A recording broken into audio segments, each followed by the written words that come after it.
بسم الله الرحمن الرحیم. السلام علیکم ورحمت الله. منګه د نن ورځې درس د وړو کلمو حرکات دي.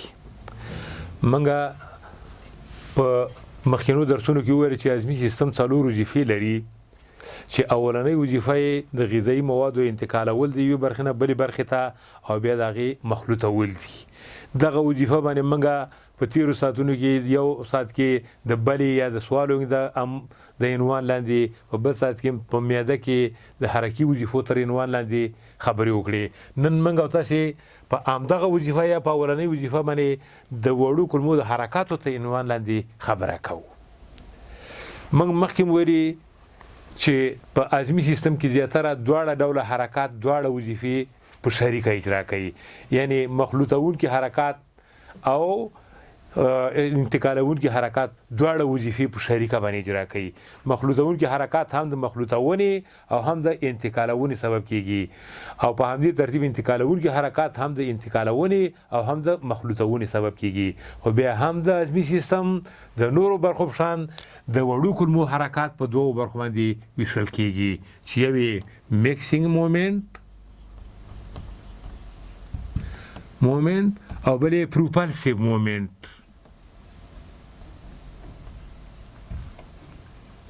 میکسینګ مومنت یا سیگمنټیشن مومنت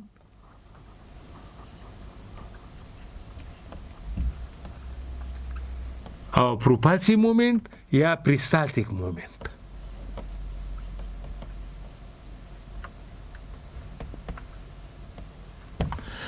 اول راځو میکسینګ مومنت.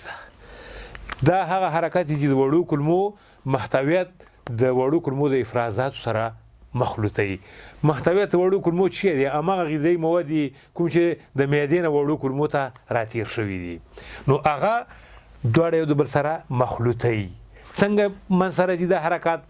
د کلمو د عمومي د قانون په میخانیکیت باندې منځته راځي. موږ مخکې مو ویله چې په هضمي سیستم کې انټرینسیک نروي سیستم غځېدلی دی او کله چې مواد پکې راجمع شي توسع منځته راځي او بیا یو کشش منځته راځي او کشش بیا انټرینسیک نروي سیستم تنبیه کوي، هغه سرکولرم تنبیه کوي، لانګیټوډینال مثلا تنبیه کوي او حرکات جوړیږي.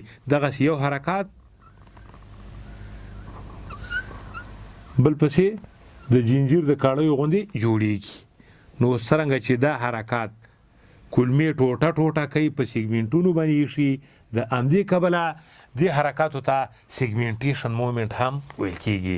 که تاسې نه څوک پوښتنه وکړي چې دې ته ولې سیګمنټیشن مومنت ویل کیږي، دا ځکه چې کلمې په سیګمنټونو باندې ویشي. دا حرکات په یو دقیقه کې د وړو کلمو محتویت 3 4 حتی 15 دفعې چخړیتي او مخلوطي. دا حرکات په حقیقت کې د وړو کلمو د مسا عضلاتو د بیزیک الیکتریک ریتم په نتیجه کې منځته راځي. بیزیک الیکتریک ریتم څه معنا؟ په وړو کلمو کې هم مسا عضلاتو کې هر وخت یو استراحت پوتنشیل موجود دی چې د یو ضعیفي موجې د منځته راتلو سبب کېږي. دغسې موجې چې کله په دې کې د اکشن پوتنشیل تولید شي په دې حرکاتو باندې بدلیږي. موږ وویل چې دا حرکات د انټرینسیک نروي سیستم د فعالیت محصول دی. دا صحیح خبره ده، خو منشأ د دې حرکاتو د کوم ځای نه ده؟ د ملسا عضلاتو د استراحت پوتنشیل نه ده. استراحت پوتنشیل کې هم دغسې موجه شته، خو چې کله دې کې اکشن پوتنشیل تولید شي نو د دې حرکاتو باندې بدلیږي. اکشن پوتنشیل پکې څه وخت تولیدیږي؟ کله چې دلته تنبیه پیدا شي. تنبیه څه دی؟ تنبیه غذایي مواد دلته راجمع شي، نو دې ته کې تنبیه وارده شو، په دې حرکاتو باندې بدلیږي. د دې خبرې د ثبوت لپاره چې رښتیا هم دا حرکات د دغې موجې په تعقیب باندې منځته راځي یا د همدې موجه کې د استراحت پوتنشیل را پیدا کېږي او په دې حرکات باندې بدلیږي، نو د دې خبرې د ثبوت لپاره که چېرته موږ او تاسې د دې حرکاتو فریکوینسي او د دې موجې فریکوینسي په ډوډینام او په هیلیوم کې وګورو نو دواړه یو شی دی. مثلا که د دې فریکوینسي په ډوډینام کې وګورو، په ډوډینام کې 12 او په هیلیوم کې بیا 8 ده. خو د دې نه وروسته کله چې موږ دا معلوم کړو اتروپین یوه دوا ده دا راخلو او کس ته یې تطبیق کوو چې کله تطبیق کړه دا د انټرنسیک نروي سیستم فعالیت په مکمل ډول باندې په موقت ډول باندې د منځه وړي خو دغه موجه د منځه نشي وړی دا حرکات به ورک شي خو دا موجه به بیمي نو که بیا موږ دا موجې دې موجې فریکوینسي وګورو دا په ډوډینام کې 12 او په ایلیوم کې 8 ده نو دا موږ ته راښیي چې څه سبب دی چې دام 12 ده او دام 12 ده په ډوډینام کې دام 8 ده په ایلیوم کې او دام 8 ده نو دا موږ ته راښیي چې دا حرکات په حقیقت کې د دې موجې د کبله منځته راغلي دي او بس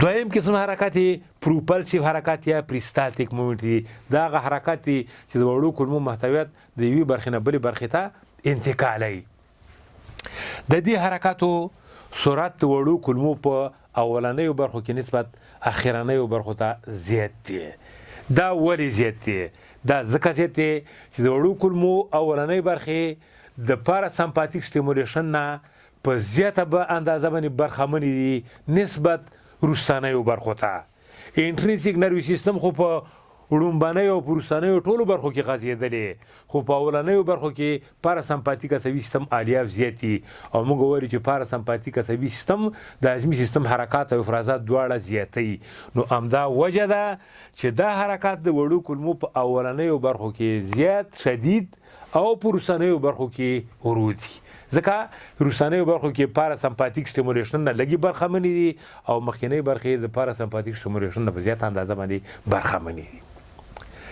د دې حرکات سرعت د نیم نه تر 2 سانتي متره فی سکند دی خو د دې حرکاتو خصوصیت دا دی چې کله 2 سانتي متره مسافه وي نو بیا بیرته ورکیږي کله چې ورک شي نو د موادو انتقال هم په ټپه باندې ودرېږي ځکه که حرکات رواني مواد هم انتقالېږي د وړو کولمو د یوې برخې نه بلې برخې ته خو که حرکات روان نه یو ودرېږي نو د موادو انتقال هم د یوې برخې نه بلې برخې ته صورت نه نیسي نو دا چې کله راپیدا کېږي په دې سرعت باندې مزل کوي خو چې کله ورکېږي په ټپه باندې ودرېږي که چېرته دغه ودرېدنه او دغه چټک حرکت موږ ټول سره یو ځای کړو نو د موادو انتقال په وړو کولمو کې په 1 دقیقه کې 1 سانتي متر دی 1 سانتي متر په 1 دقیقه کې دا ولې راکم شو په دومره سپیډ باندې مزل کوي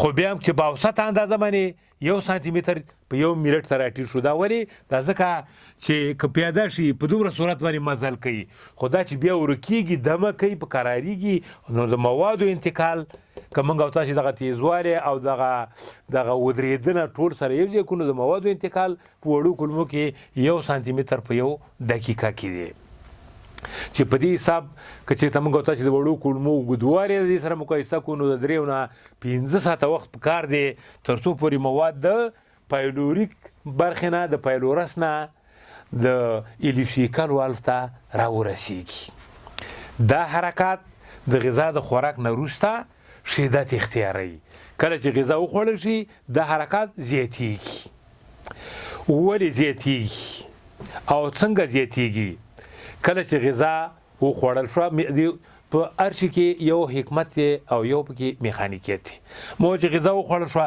دا حرکات شدت اختیاروي ولې اختیاروي د دې د خاطر اختیاروي چې کله غذا معدې ته داخل شوه کولمو ته یو خبر ورکوي چې باید دلته حرکت زیات شي هغه نور مخکیني مواد د ځانه وباسي تر څو د معدې نه ورتلونکي موادو لپاره هلته ځای پیدا شي حکمت پکې دا دی میخانیکیت پکې څه شی دی میخانیکیت پکې دا دی چې غذا چې معدې ته داخل شوه ګاسترو انټریک ریفلیکس تولیدېږي یوه کاسه تولیدېږي چې د ګاسترو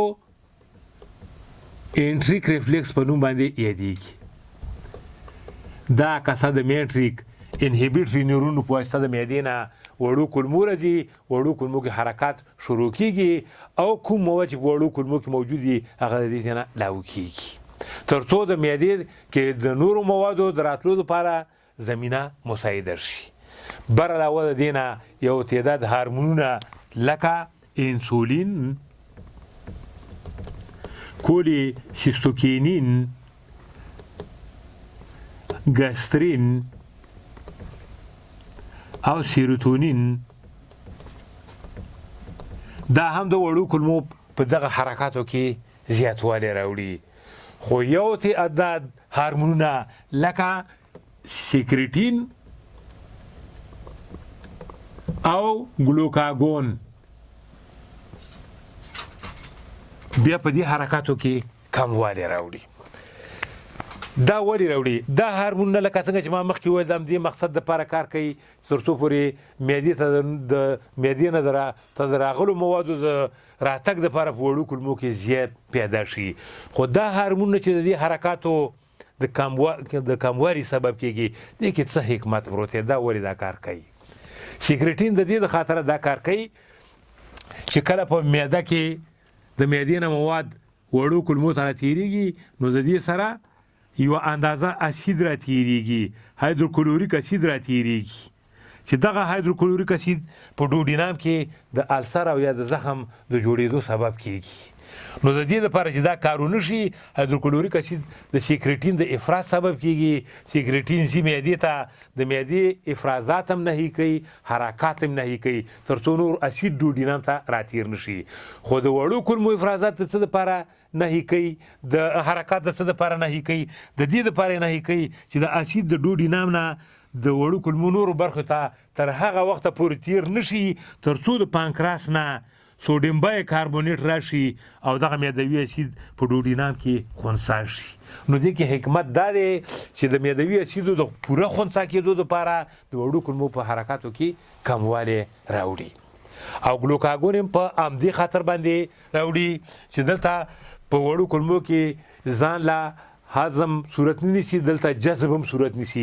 د دې لپاره چې هضم او جذب صورت مکمل ډول صورت ونیسي او کاربوهایدریتونه په مکمل ډول باندې جذب شي، ځکه دا یو هایپرګلایسیمیک هارمون دی د وینې د ګلوکوز لوړوالي سبب کېږي.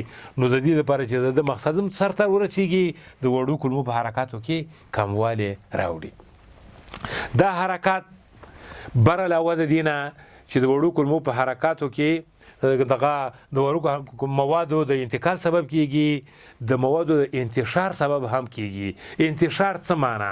انتشار دا معنا چې د وړو کولمو محتویت اړخ په اړخ باندې اړی او راړی، کله یو طرف او کله بل طرف او کله بل طرف. ولې دا کار کوي؟ د څه دپاره یې کوي؟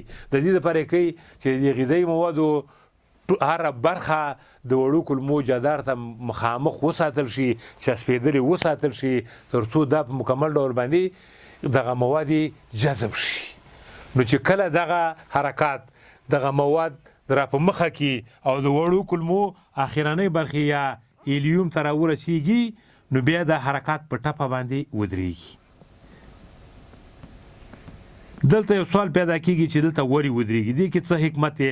د حرکات ولې دلته په ټپه باندې ودرېږي؟ دا ځکه ودرېږي چې دا د جذب اخرنۍ ساحه ده. د دې نه وروسته چې مواد تېر شي غټو کولمو ته داخلېږي، بیا وجود ته کومه ګټه نه رسېږي. نو په همدې خاطر چې د غذایي موادو جذب په مکمله اندازه باندې صورت ونیسي دلته حرکات په ټپه باندې ودرېږي. نو بله پوښتنه دا ده چې بیا کله را پیدا کېږي؟ بیا هغه وخت را پیدا کېږي کله چې بیا د کس په واسطه باندې غذا وخوړل شي. نو بیا ګسرو ایلیل ریفلکس تولیدېږي. دا کسه د معدې نه را روانېږي ایلیوم ته، په ایلیوم کې حرکات شروع کېږي او ایلیوسیکل سفنکټر خلاصېږي او مواد وړو کولمو ته ورداخلېږي، دغه غټو کولمو ته ورداخلېږي. د دې نه په غیر باندې په وړو کولمو کې یو بل قسم حرکات هم لیدل کېږي چې د پریستالتیک رش مومنټ په نوم باندې یادېږي. پریستالتیک